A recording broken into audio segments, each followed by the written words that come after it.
Thank you so much. Hello, everybody, and good morning. Thank you for being up this morning on a Thursday in December. Leslie, thank you for being so awesome with the warm introduction and just making sure all those housekeeping duties is taken care of. And so yes, this is the Humanizing the Online Career Counseling Experience, Equity-Minded Best Practices. My name is Kristina, or Christy Carson. I'm a counselor at Mesa College. I work in general counseling and the Career Center, and also a co-coordinator of career services. And my partner in crime is one of our audience members today. So I'm giving her a quick shout out, Raquel Sojourner. And we're just so happy to be here this morning. And I am so privileged and humbled to have a panel of wonderful, 4 equity-minded community college counselors. And so I'm just gonna do a very brief introduction, but you'll hear from these wonderful ladies and counselors in the next couple of minutes. And so the first one is one of my colleagues at Mesa College. Her name is Marisa Alioto. She's a counselor at Mesa College. When we were on campus, she was my neighbor right next door, so I do miss seeing her so close. The next one is the lovely Laney Collins. She's the athletic and general counselor at MiraCosta College. We have Laura Hofmann, who's an adjunct counselor at Miramar and also a personal growth faculty. And we also have Michelle Tillman, who is also an adjunct professor and counselor at Miramar College. So I am so privileged to be a moderator for these 4 ladies. And really, we just want to keep it real. That's the whole part of humanizing the experience, right? Not having to be the perfect counselor or the perfect presenter. Or I don't need to be a perfect moderator, right? Things are going to happen. And so we just really want, during this session today, we encourage ourselves and you as well to be vulnerable, right? We want to have real conversations and we want to learn from each other. We're not experts, but we're trying to keep on growing. And so we appreciate you being here today. And we wanted to all be on the same page as far as when we're defining equity. And we really love this definition by Dr. Luke Woods and Dr. Frank Harris. And we thought this definition of equity-mindedness was very relevant based on the COVID-19 context. And I'm just going to read it real quickly. It's ensuring that all students, regardless of their identities or circumstances, can participate in the virtual learning space in ways that will be value added to achieving their personal and academic goals. Special attention must be given to digital equity, and that students must have access to the technology and the technological knowledge they need to seamlessly access and make the meaningful contributions to the virtual learning space. So we just felt like this really connected to that humanizing the online counseling experience that we go to. And if you're not familiar with Dr. Luke Woods and Dr. Frank Harris, they're amazing. They both work at SDSU. I believe they're equity change agents. They've been doing this type of work for years. Just a quick background, Dr. Luke Wood is the Associate Vice President for Faculty Diversity and Inclusion and a professor, again, at San Diego State. And Dr. Frank Harris III is a professor of post-secondary education and co-director of the Community College Equity Assessment Lab. And this definition also echoes the state chancellor's definition of equity. So we wanted to kind of all be on the same page while we're having these equity conversations. And so with that said, we're going to stop share real quick. That way you could see our lovely panelists. And so we're going to start with the first question today. And the first one is, what is the biggest risk you took as a counselor and how did it go? And I'm going to ask all 4 panelists to share. And we're going to start with Laura.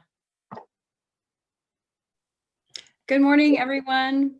Thank you for coming to our breakout session. And this is one of my favorite subjects, so I'll just dive right in. The biggest risk that I have taken is one that I continue to take, and that is I just keep pushing my boundaries as a career counselor and what I know and what I'm learning, and it does have to do with equity. So I realized, and this pandemic afforded me an opportunity to see kind of my blind spots. So I have been learning about equity mindedness in serving my students. I have been learning a lot about trauma-informed education, which is fascinating and totally goes along with equity. I've been learning a lot about systemic racism. I've been learning about, even though I was a low-income first-generation woman going to college, I learned a lot about white privilege. I learned about deficit language and communicating with students. And this sort of all happened just in this last year. So I felt that it was kind of like a revolution, and it produced these situations where I realized I could to places and conversations with students that I never thought were allowed. Part of it is because as a counselor, of course, you're always asking probing questions. You're trying to see like the story behind the story. You're trying to see as a career counselor, are some of the challenges facing the student part of other things the student is going through? But I think there was a line that maybe I didn't feel comfortable crossing, or I didn't feel like it was my place. And I think you may hear me talk about being intrusive later, which was something I learned from Dr. Luke Woods's workshops. So having that permission to be able to go ahead and make that leap and take that risk with students and open up these conversations, broach these subjects. And I want to say that the outcome and the reward has been enormous. The students are relieved that they have a place to talk about these things. I have not had any negative consequences. In fact, the students are right there with me. They want to talk about these things. So those are the risks that I have been taking. I'm going to continue to take, and that's the reward. Thank you, Laura. And I love that you brought down your walls and you actually were able to make connections with your students. So that's wonderful. And I'm going to extend the same question to Marisa. What is the biggest risk you have taken as a counselor, and how did it go? Good morning, everyone. I apologize. My internet seems to be a little bit choppy all of a sudden, but I wanted to talk a little bit about just kind of a shift that's occurred in my counseling as we've moved into this online environment. And I was looking at it from both a macro and a micro perspective, because when I was hired at Mesa College about 1.5 years ago, my role was to create and implement online counseling services and talk about job security right now. But what ended up happening was, I think the way in which I initially envisioned it as this supplemental service that we were going to be able to provide to students, providing additional access, morphed into an essential service for students. This was going to be the key way that we were going to connect with our students, and kind of turned things on its head and had to rethink how we were going to provide services to our students that were equitable, that were accessible, and consider the issues that students were having in terms of utilizing these services. And so for me, it was a challenge to rethink, reimagine, online counseling in a way that looked very different, maybe a bit unorthodox. Laura addressed that a bit in her response, but I think really we had to kind of shift our mindset in terms of how we conceptualize online counseling. And that's been a work in progress. I feel like we're growing, but we're constantly evolving and changing as the needs of our students evolve and change. And we're learning with our students. And again, I probably feel like I'm echoing a little bit too of what Laura said, but what's been so inspiring to me is the grace with which our students have met us in these challenges.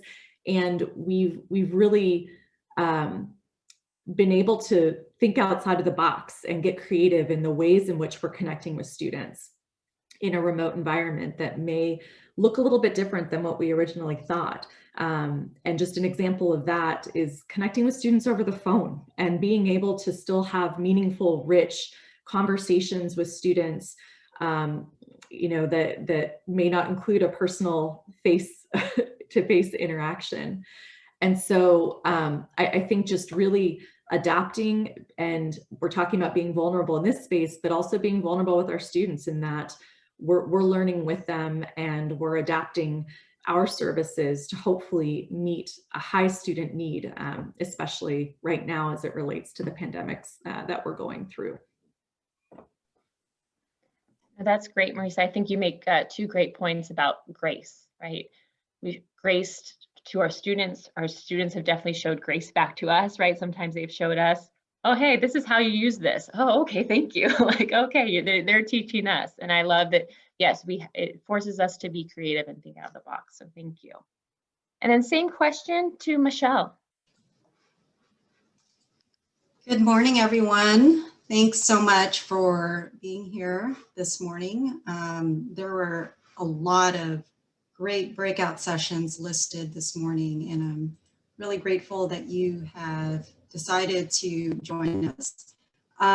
With regards to the question that was posed, the biggest risk that I took as a counselor, I guess for me, so I serve as an adjunct career counselor at Miramar College as well. I have another hat I wear. I also serve as an employer relations manager at UC San Diego's Rady School of Management.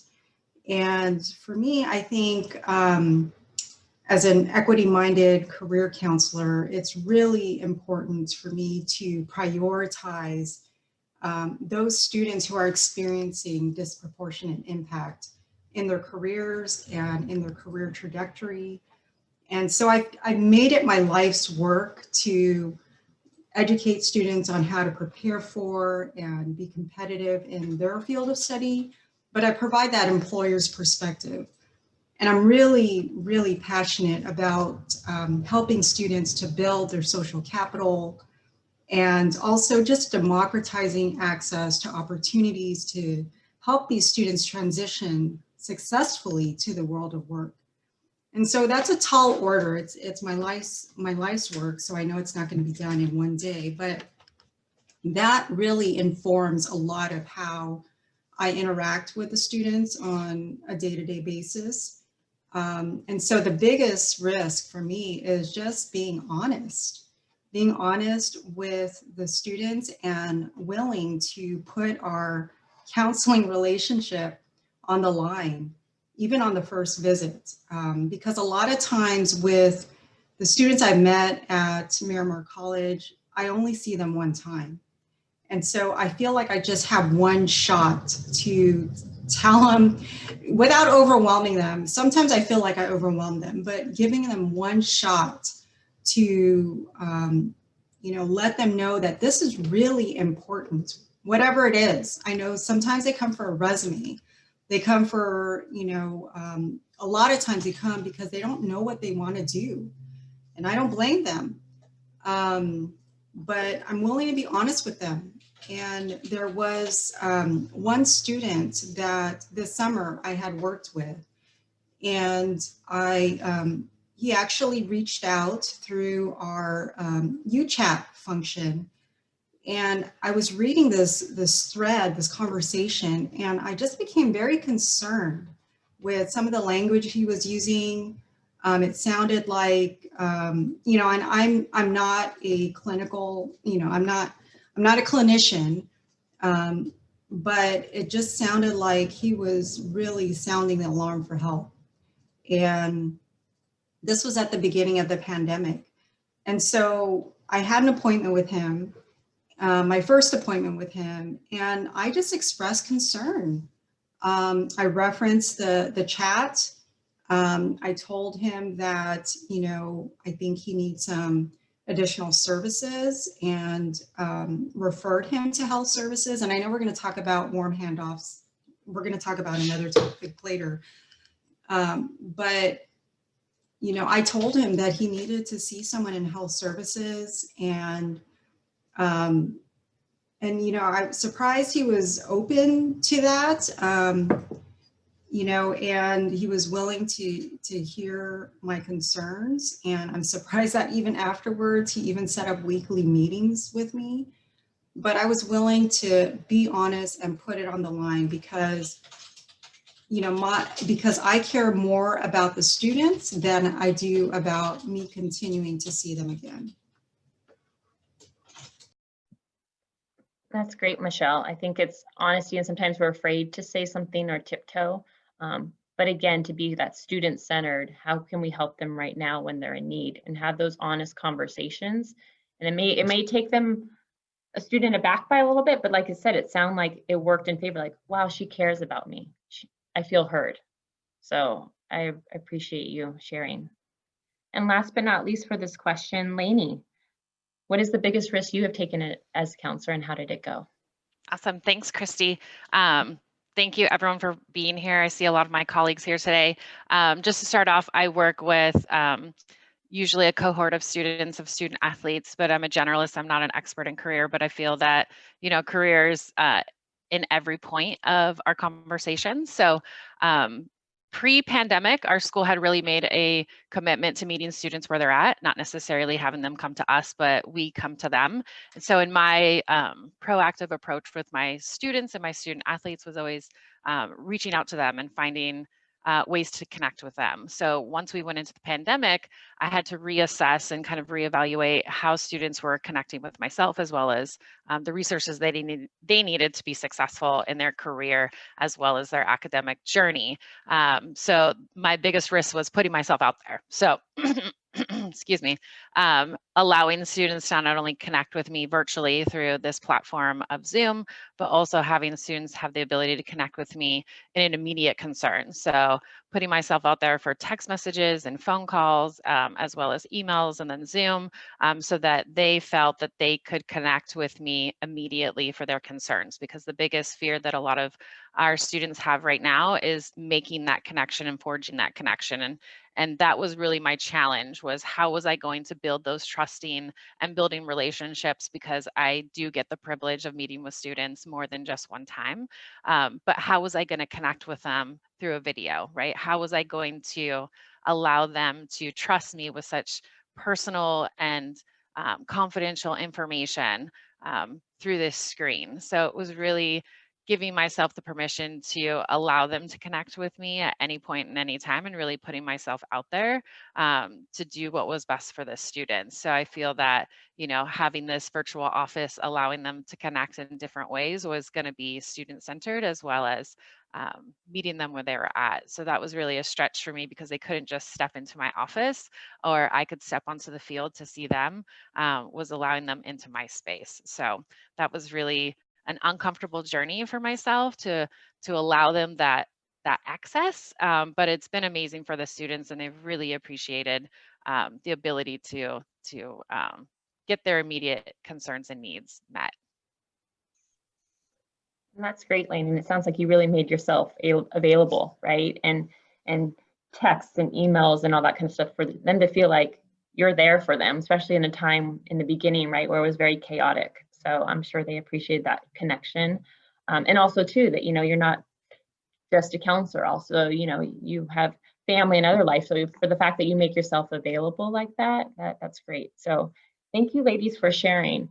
And based on, again, being vulnerable and encouraging you to think about your time where you've taken a risk as a counselor and how that goes. So I want to share that out to the group. So I'm going to bring back the PowerPoint and then slide. And if everybody can see that okay, and I believe Leslie's going to put the Padlet link on there. If you're willing to share, and it's anonymous, you don't have to put your name on there, or, you know, log in if you already have an account. But again, what is the biggest risk you took as a counselor and how did it go? Or some of you might not be a counselor, maybe you're an intern, maybe you're a graduate student, administrator, staff. Forget the counselor part. What is the biggest risk you have taken as a professional lately? And how did that go for you? Or how did that make you feel? So if you're willing to just do that for a couple minutes to reflect, that would be wonderful.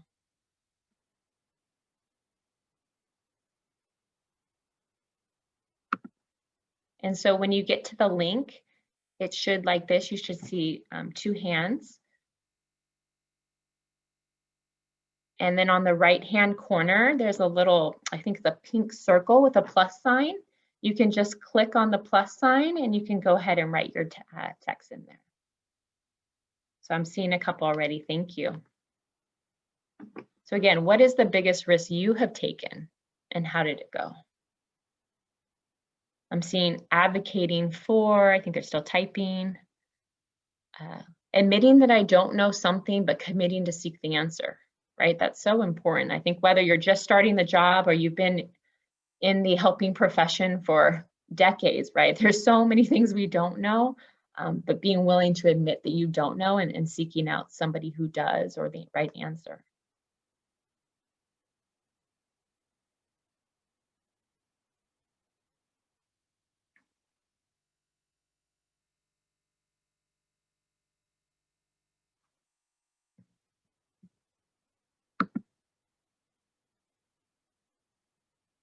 I see learning how to ask the really difficult questions, okay, that are exacerbated by the pandemic, homelessness, food insecurity. I'm sorry, it's all over the place. So I'm trying to keep up.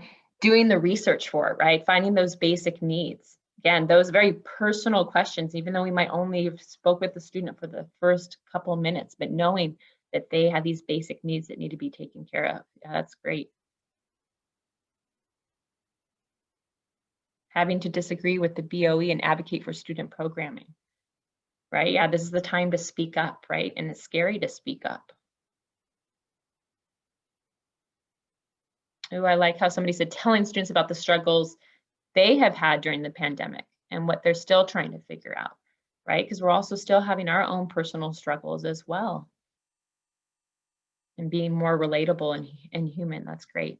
I'll give it another minute and then we'll go back, but I really appreciate all of you who have shared so far.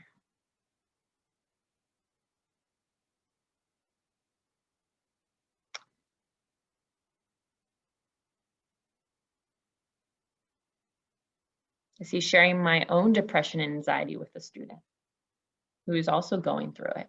Yeah, that connection, that human experience. They're not alone. These are really deep. And thank you for so much for being so open.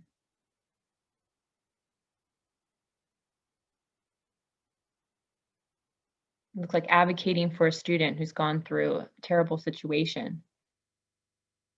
Yes, a slur that was used against them. Yes, thank you, Caitlin.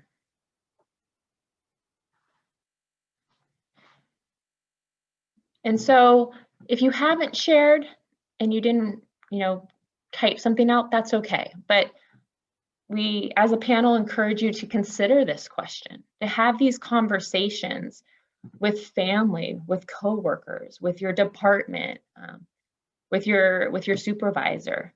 Talk about this. I think when you do talk about your risk, people open up, right? And there's that growth mindset that we're challenging and trying to be human. And so I encourage you, and the panel encourages you to keep having these honest conversations. Because yes, I know March was crazy and trying to figure it out, but guess what? It's still December and we're still trying to figure it out, and so are our students. So I really appreciate this. If you want to continue writing on the Padlet through the session or even after the session, that would be great. You're more than welcome to. So thank you for doing that. I'm gonna go ahead and stop share right now and continue on with our questions. But again, thank you so much. Again, I appreciate your willingness to be vulnerable, to be real, and I encourage you, to not have to be that perfect counselor, just to try your best, and your students will appreciate that. So we're going to go to the second question. In humanizing the career or just counseling experience, what effective counseling strategies have assisted in building rapport and a connection with your students?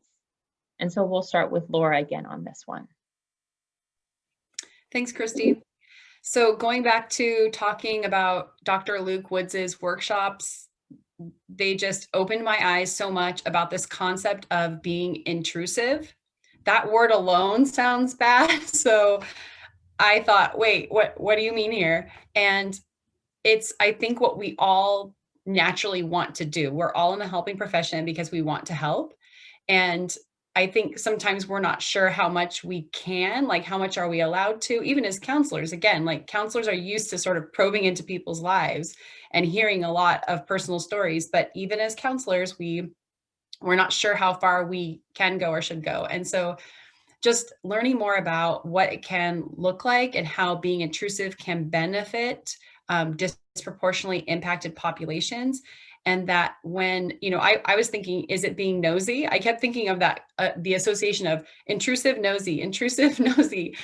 And I just decided to give it a try. And what it looks like is putting it out there. Do you have access to a computer? How are you accessing these resources that I'm trying to share with you? Do you have internet access at home?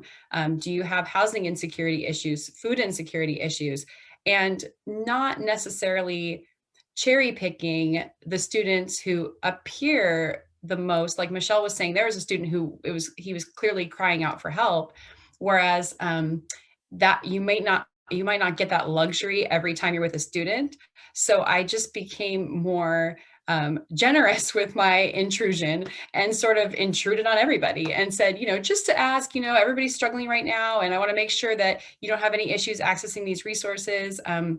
How's everything at home? Do you have internet? Is food okay? There's some rent relief right now if you need any of that. And just almost being really casual about it. And then doing a lot more follow-up emails. So I came to the world of career counseling through the Workforce Investment Act program. And so I started with case management. And in case management, you really are always intrusive. You're following up with these clients. You have a specific caseload and you're checking in with them day after day after day. And so I kind of took a little bit of that style on this year with the pandemic of more of like a case manager. So I will follow up with students, one who I may have just had, a half-hour career counseling session about a resume, and we maybe explored a few ideas about job opportunities. I'll see something, or after our appointment, I'll research something and I'll try to keep that relationship open. I'll send them a link and say, let me know what you think about that. Or is this something that you'd be interested in? If so, I can make another appointment. And so sort of inviting them back for another appointment, keeping that door open, keeping that relationship open. To me, that was more intrusive than I used to be, because I didn't want to be pushy. I was always saying, we're here, we'll help you. We have all these resources if you want to make another appointment. But now I'm emailing them saying, I'm free on Wednesday. We can talk again about this, and just being a little bit more of, I feel, it's funny because feeling intrusive, I feel a little bit more like a salesperson now, because I'm like, hey, come back. We have this. And also following up with them, when they said, yes, I'll go to that workshop, I'll keep it on my calendar and I'll say, okay, the workshop happened, and I'll follow up with that student and say, did you go? How was it? And that's something that I think I wouldn't have done before the pandemic and before all of this equity mindedness training that I've been going through. And I want to give them more of that benefit right now, because I'm realizing that now more than ever, it's going to make the difference between them staying in school, being successful, graduating, and everything that means to them. So that's my buzzword right now, being intrusive. And that's the biggest change to my career counseling approach during this pandemic, especially with disproportionately impacted students. That's great, Laura. And I think oftentimes people hear the word intrusive and it has a negative connotation. But really the way you're describing it is a positive connotation, that you have the best intention. You're being casual, you're not, asking 50 questions in 1 minute, right? You're being intentional about what you're doing. And I think that's great. And for our jobs, follow-up is so huge. But with the pandemic, it's even more now, right? That follow-up component. So no, I appreciate you sharing. And so I'm going to pose the same question to Marisa. Are there effective counseling strategies that helped you build rapport with your students? Yeah, thank you, Kristy. I think prior to the pandemic, I heard often as counselors, both from my colleagues, but even echoing in my own mind, how do we break this wall and establish rapport with our students in this online or remote environment? And I think there was a lot of concern around that. And if we've learned one thing through the pandemic, it's that we really can create meaningful interactions with students, whether it's over Zoom or in a video format, or even over the phone.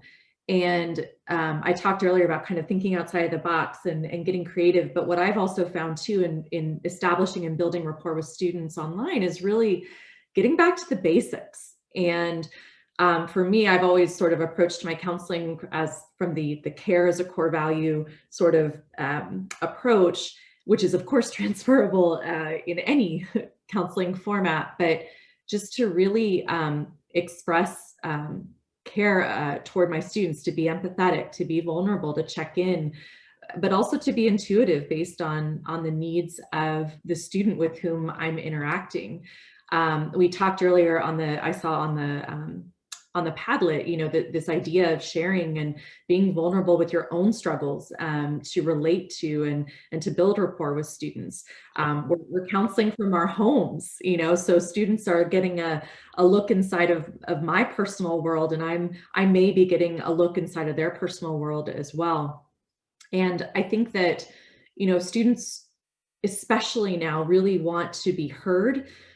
They want to be understood. They want that sense of belonging. And so I've felt almost this, you know, that's really driven the connections I'm trying to seek in my student interactions.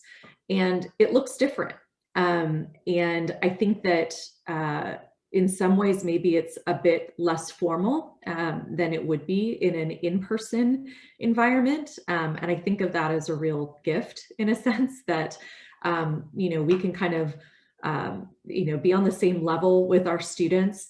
But I think that in addressing the importance of follow-up, when, you know, we establish those initial contacts and build that rapport with students, similar to Michelle, I mean, I may see a student once and that may be it. But there are other students as well with whom I've created that connection. And so what I've done a little bit differently in building rapport, I find right now students really want to feel connected personally to the campus. And I think that one way of doing that is providing them with my contact information as a counselor, not so that we can establish an email relationship per se, but so that they feel that they have a personal connection to campus. And so I'm typically sending a brief follow-up summary, or maybe sending them a resource link, or maybe just, you know, providing some sort of what would have been a handout to my student when they were leaving my office, so that they feel a connection to a counselor, to Mesa. We may be their only, you know, their only contact with the campus outside of their instructors. And so that in the future, they have a way to reach out and really, if they have any needs arise, have that personal contact. And what I wanted to reinforce is I know that we're all stretched really thin, and the intention isn't so that to increase the caseload or to, you know, always have the student reliant upon us. But what I've found that has worked really well is a student, this may be their entry point to campus, and then I can refer out, or I can say, you know, it's really great to hear from you, Timothy. Let me give you our hours for drop-ins. I want you to be able to see a counselor as soon as possible, and refer them to, you know, meet with any of our counselors. So I think that, you know, just establishing a rapport and then giving them a personal entry point to our services has been really, really helpful in helping students kind of feel connected to campus and also to me as a counselor. Oh, that's great, Marisa. I think you hit on a lot of great points, is that a lot of students have felt isolated, right? Maybe in their homes, maybe they've lost their jobs, or maybe they're working from home. And so the fact that there's a contact, there's communication, they feel connected, because if they physically can't be on campus, they feel like they're got a emotional connection with somebody on campus. And I think that's great, is providing that contact information. And I think I hear a lot of you saying too, that it's going back to those basics, going back to why most of us got into counseling, right? I mean, I'm just speaking for myself. I didn't go into counseling so I could write a million ed plans, right? When, you know, or, you know, all these different, do a bunch of petitions, right? It got into the human, the counseling, the basic needs. How can I help them as a human, right? But the career needs the educational needs. Those are all extra bonuses, but how can you take care of your students first as humans so they can have career goals and achieve their academic goals? So I think that's great. We're going to move to the second question just due to time. The third question is, in consideration of the pandemic, how has your counseling practice grown when counseling disproportionately impacted student populations? And we're going to start with Michelle on this question.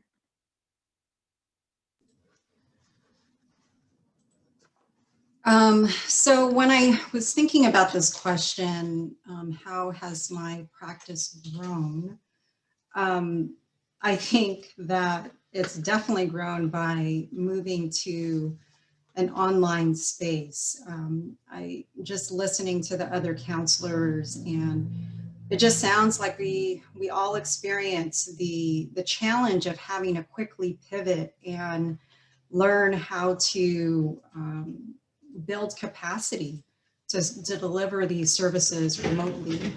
And so I had to quickly just be more adept at using Zoom and using Canvas and learning a lot of different, I mean, I think this is a year where I learned the most platforms in general. And I had to be more comfortable with being on camera. I'm not really that comfortable with it. So there was definitely a very steep learning curve in the beginning. And, and I think Laura had mentioned this, and I'm such a huge fan of Doctors Wood and Harris. When Miramar College shut down in mid-March, they really opened up my eyes to what it means to be equity-minded. And I did a lot. I think the other thing was just doing a lot of self-reflection. And the one webinar that really hit me was the equity-minded student services in an online environment. And we'll share that with you all at the end. And I know you have access to the presentation in Wova. So I think that those were the two main things for me, was just being able to learn how to build capacity quickly, and really just doing a lot of self-reflection. The other thing I was just thinking about is that I've learned to provide students space and time. Every time I have an appointment, I just assume it's going to be an hour. We used to have 30-minute appointments for resumes or, certain topics, but I've just been allowing more time for students and finding that they actually need that time and attention for appointments. And it's taking a lot longer to do things virtually. And I do that to generate trust with students. I want them to feel, because I feel like in the beginning, it's usually just kind of building rapport. Like I said, I usually see students once and that's it. So it's a lot of building rapport. And I do a lot to, just kind of, I do a lot of probing, even though it's about a resume or even though it's about career exploration, just learning more about who they are.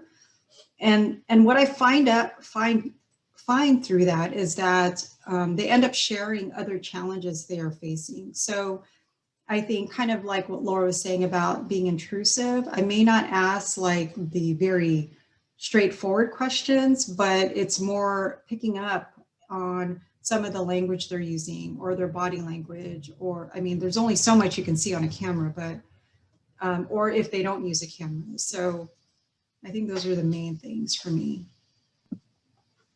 Thank you, Michelle. And I think that time and space, it makes us reevaluate what we did on campus before. Like, why were we doing it in 30 minutes?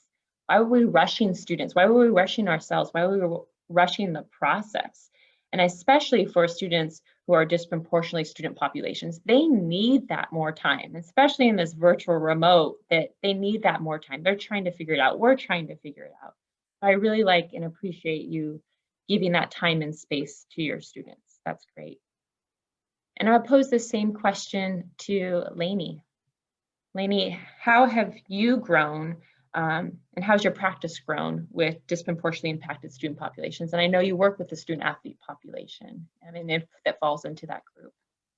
Yeah, my population of students are highly disproportionately impacted. So something that I work on a daily basis with them is just giving them the ability to hold their truth. So I feel very uncomfortable in this format because I'm a very introverted type of person. I like to take my time, my thoughts in my head. I'm not one who's just going to spewed out information like really quickly, like when someone asks me a question. And so I give my students the same opportunity, right? So there's a lot of silence in our appointments, which sounds very awkward for a lot of people because people have trouble with silence. But I like to give them the opportunity to have the time, and I explicitly give that to them. So I say, right now we're going to have some silence in our appointment to give you the time to think and have the time to think about additional questions that you might have or things that you would like to discuss during our appointment. And I feel that because everybody's a little bit different in their personalities, especially being an extrovert versus an introvert and how you take your energy, a lot of students will really appreciate that because they're very uncomfortable with this situation of trying to be on camera or being on the phone or even in text message, that they need the time and the space to do that. So I think that understanding my own personality and how I would want to have this type of experience and then allowing the students to have that same experience with themselves. So it always sounds funny when I tell people like silence is my biggest growth like in this experience. But when we really break it down for the students' perspective, they really appreciate that time and space to really, you know, think and not have to give an immediate on the spot answer, which is something that they can, you know, take with them into our next appointment. So That's great because there's a lot of us that are uncomfortable with silence and myself included. So I appreciate you give the gift of silence, the gift of reflection for students to feel more comfortable and for you to feel more comfortable as well. And to acknowledge that, saying, this is what we're doing. This is why we're doing it. You give it that why. So that's great, Laney. Thank you. And so our next question here, and I'm going to pose it back to Laney. How are you doing these online student kind of warm handoffs or referrals, especially in a remote setting, which before you probably would walk your students, you know, to the student health center, or you would walk them to their coach in your situation, or to the career center. How has that changed and what has worked? thanks, Christy. Yeah. Working with my population of students, we did a lot of warm handoffs on campus, like you said, physically walking a student from one person to the other. So as we moved into this pandemic, I really had to rethink and reanalyze how we were going to service our student population without losing those true enhancements that they were needing in those additional services. So I work with a team of enhancement specialists. That's what we call them in our department, is enhancements instead of support services, more of a positive connotation to it. And so we've made a business practice of having those warm handoffs in a virtual format or on a phone. So instead of physically walking them to the other department, I would get the other department into our meeting. When it comes to the career counseling, I would also work with subject matter experts. So I might have a student who is interested in pursuing a music career, and I would have the department chair of the music in on our appointment so that we could have a conversation together. And so in that proactive approach, having those business practices already set in place with those key stakeholders so that I could anticipate the needs for them and then already have them either online with me or just a step away. So for example, with our mental health services, I would reach out to our enhancement person who would also come on the line, and then we would transition through a digital format or on the phone format so that the student would feel trusted as well as supported, and that I wasn't just giving them a phone number and sending them off. That I think it was important to have those business practices in place so that everybody understood where that student would be in those services, so that we weren't just leaving it up to the student. Because in most cases with my student population, if I just gave them a phone number, they weren't going to call. They also weren't going to follow up. So having those practices in place of this is the step we were going to take, and then this is who was going to follow up, and then we were going to circle back and make sure everything was taken care of so that we closed that loop, was critical in the component of changing warm handoffs to physically being in the space to now having this virtual format. Wow, that's great, Laney. I love that you actually had somebody in the actual meeting. I mean, talk about, a warm handoff. It was actually part of the conversation. You guys were all working as a team. So I think that's great. And the fact that if they weren't part of the appointment, it was a transfer, but from one call to the next, right? Just like if we were to call, a company, you guys have all known a company where they're like, oh, here's a phone number. Well, can't you just transfer me to them, right? Because that's just another step, right? Or I just don't want to call that number and be on hold for another 20 minutes. So I think that's great. I'm writing this down. I'm like, oh yeah, I need to do some of that too. That's really great. Thank you, Laney. And I also want to pose this as far as to Laura. How are you doing your online student and or career warm handoffs, and how's it working for you? So again, the pandemic silver lining is there's a lot of good coming out of this. So I used to also just physically walk over or maybe do a follow-up email and kind of loop somebody else in. And what I've been doing now is I've been creating, and not in every case, but it depends on the interaction, is I get permission from the student to loop in other people on campus, whether it's like a student support service or maybe even something that I know about that's outside in the community.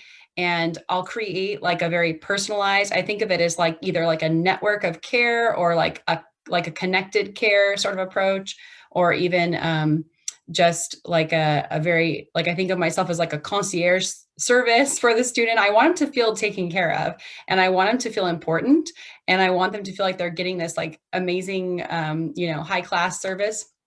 I get their permission, can I share these parts of what you told me with these other people that I want to loop in? And of course they say yes. And I say, this is what it's going to look like, so that after our meeting, they're not surprised by this email. And what I do is I sort of like pick and choose who on campus or off campus I want to put into that email. And that way I'm creating like a tiny little team for this student. And it may be a combination of like an internship opportunity that I happen to know about. It could be mental health services. It could be the Academic Success Center. And I sort of decide who needs to be in on this email. And that way, everybody's realizing that they're going to be working together to help this student. And I think a lot of us that work in the educational world, we like working on teams, and we like feeling like we're part of something bigger. And I feel like the response has been so warm, because I'm telling the other people, oh, I've also looped so-and-so from so-and-so into this. And it creates like a certain amount of motivation and definitely a sense of momentum. And I think that we all feel alone right now, right? We're all taken away from our teams, and it's hard to recreate that. And I think that these emails that I don't always send, it depends on the situation, that when I create these emails in this very unique kind of personalized and customized way of doing these warm handoffs, I think that the response is fast. I've noticed that, I'm getting responses way faster than I thought. And I think things are happening fast. And that's possibly surprising, because I think people are stretched thin, but no, people are responding. They're providing the resources. I guess that's one of the beauties too of being virtual, is we're able to just, quickly respond and quickly get back to people, make things happen. We're not waiting as much maybe for transportation and things like that. And I think a lot of us do answer our emails and stuff outside of our normal work hours. That speeds it up too. And so our students are being served faster. They're feeling more connected, and I think they're feeling really cared for. And then those of us on the other side trying to help students, we are feeling like we're making a difference quickly, and that we're getting that sense of being on a team. So that's what I've been doing. And I'm actually liking it more and I'm a very in-person type of person. So it's been hard for me not to go around and chat with everyone on campus. But I find that I'm liking this more because I think I'm making a bigger impact. Yeah, it's interesting because you would think if you are more extroverted or like to go speak to somebody, and then you're like, whoa, I never thought I would like this remote environment. So it's reflection there and how you can redefine team. I think that's a key component too, is how you're redefining team accountability. I love that kind of concierge counseling, right?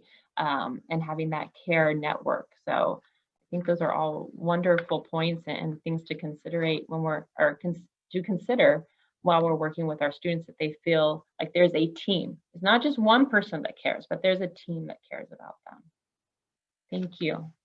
And we do have one more question, unless Leslie, we have a bunch of questions in the Q&A that I can't read. There's just one question so far, but I think we have time for it at the end. Okay, perfect. So we're doing good on time. So I'll go ahead with our final question that we have posed today.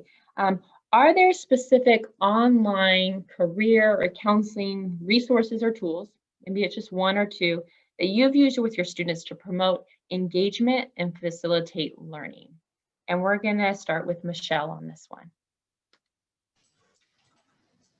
So one of the lessons that I've learned just transitioning on to just joining Miramar College in the past couple of years is that students really need hands-on, tangible ways to learn more about the world of work. Coming from UC San Diego, being at UC San Diego, you know, it can be it's more of a hands-off approach. You tell them what to do, you tell them where to go, and it's all about just, and leaving it to them to follow up. But with students, it's more hands-on. So one of the strategies that I use in building social capital is I think almost every session I talk about LinkedIn. Actually, both sessions, I think the breakout sessions and yesterday's opening may have referenced LinkedIn and just the lack of awareness of LinkedIn. And so what I do is I combine that lack of awareness of LinkedIn with the informational interviewing component. And so I walk students through the alumni tool of LinkedIn and just share with them how to find people to do informational interviewing and focus on the kind of low-lying fruit of alumni from Miramar College. And so I walk them through that process. And, you know, of course, I encourage them to create a LinkedIn account. I encourage them to connect with me on LinkedIn. And I invite them to look at my contacts. I think I have over 1,000 or so contacts, and most of them, being in employer relations for the past 10 years, are mostly recruiters. And so I invite them to let me know if I can introduce them to anyone and do that kind of connecting. And so that is my go-to. Huge fan of LinkedIn, and definitely a great way for our students to build social capital and learn more about the world of work through these alumni and professionals. Yeah, no, thank you for bringing up LinkedIn. It's such an untapped, like, you know, great digital career readiness tool, and act as a resume and to brand yourself. So I appreciate you sharing that. And I know a lot of career centers do workshops on how to utilize LinkedIn, how to create your LinkedIn profile. So that's great. And then just real quickly, just to end with Marisa, is there a specific tool or resource that you want to share before we get to our Q&A and our call to action? You know, I was thinking about just the ways in which we think about our resources and how it can be very overwhelming to students to provide a lot of resources directly. And so I've sort of divided up my resources based on subject like career, or I have my go-tos for local San Diego resources. You know, for example, like our San Diego crisis team or 211 San Diego, if students need access to local supports, or also our college-specific resources related to online student support. And so I'm happy to send out and share. I have a pretty long list that's sort of divided out, but I've just found that, you know, students do get very overwhelmed. And so I try to limit just as kind of a best practice, to 1 to 2 resources in a session, offering more if they require more. But based on the types of questions and the type of information I've gotten from students, provide them with information that's going to give them sort of an introduction to those resource tools. No, that's good. And you're right. They do get overwhelmed with too many resources. But again, using your intuition to what they need or what they're asking for, or what you're asking as well, it is great to provide those tools and those local resources that I think sometimes we often forget about. So that's great. I'm going to bring up our PowerPoint just to end, but I welcome our panelists and our audience members. If there's a tool that you love, counseling tool, career tool, any tool that you think will help our students, please share that in the chat, because we can all learn from each other. So if you can just do that in the next minute, that would be great while I get my screen up again.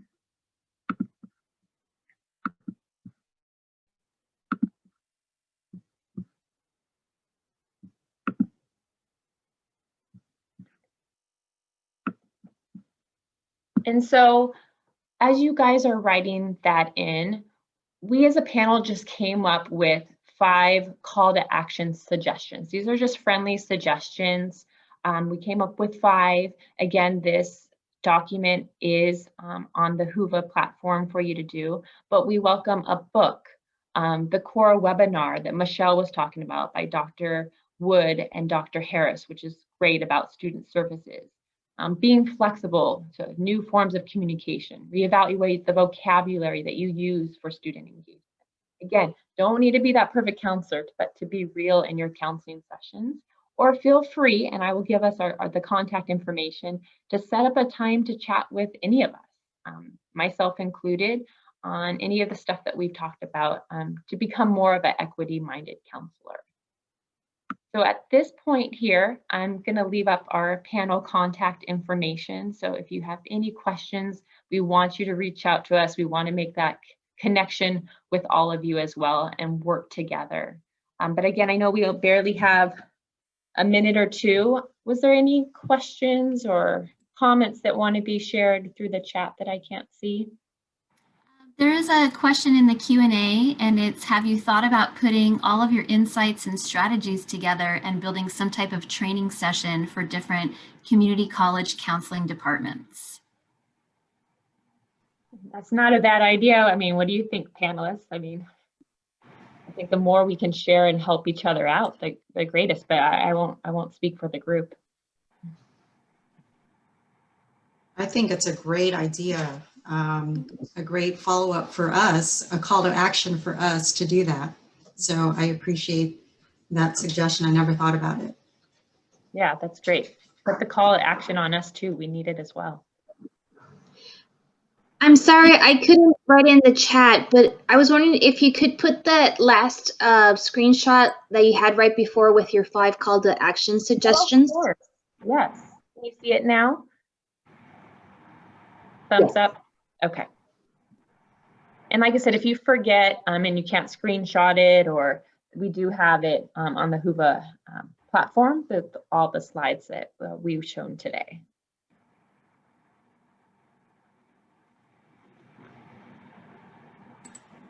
Otherwise, we really appreciate your time, for you being here, for you sharing. To the 4 wonderful panelists, I want to thank all 4 of you during this busy time of holiday season and work season, registration season, to be part of this panel. I've learned so much from all of you today, so I appreciate it. And thanks again, Leslie. Yeah, thank you to our moderator and fabulous panelists. And for our attendees today, just one more time, if you don't mind, in the Whova app, going below the breakout session title, you'll see one button that says to rate the session. So if you don't mind doing that for us.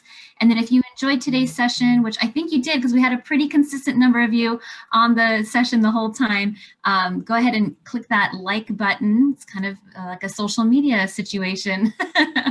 And again, their PowerPoint presentation can be found at the bottom of the session page. So thank you so much to everyone for attending. We hope you enjoyed the session. Thanks again, everyone. Thank you. Thank you all. Nice to see you, ladies. Bye. Thank you. Thank you so much.